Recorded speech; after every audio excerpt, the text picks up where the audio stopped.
getiren ben. Şarkılar susuyorken şarkılar yazdıran sen. Eve senle dönüyorsam, evden senle çıkıyorsam, aklımı alamıyorsam aşksın. Eve senle dönüyorsam, evden senle çıkıyorsam, yine de doyamıyorsam aşksın.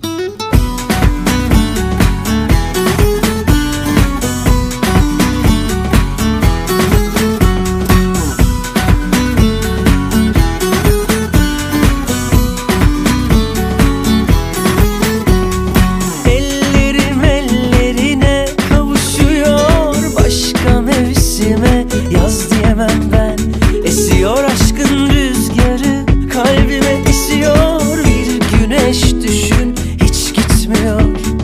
Geceleri uyurken sen, sabahı zor getiren ben. Şarkılar susuyorken şarkılar yazdıran sen. Eve senle dönüyorsam, evden senle çıkıyorsam, aklımı alamıyorsam aşksın. Eve senle dönüyorsam, evden senle çıkıyorsam, yine de doyamıyorsam aşksın.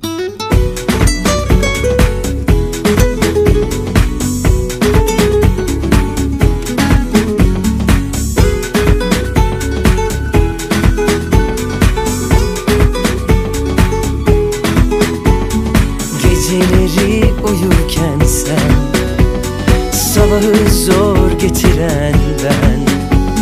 Şarkılar susuyorken şarkılar yazdıran sen. Eve senle dönüyorsam, evden senle çıkıyorsam, aklımı alamıyorsam aşksın. Eve senle dönüyorsam, evden senle çıkıyorsam, yine de doyamıyorsam aşksın. Eve senle dönüyorsam, evden senle çıkıyorsam, aklımı alamıyorsam aşksın. Eve senle dönüyorsam, evden senle çıkıyorsam, yine de doyamıyorsam aşksın.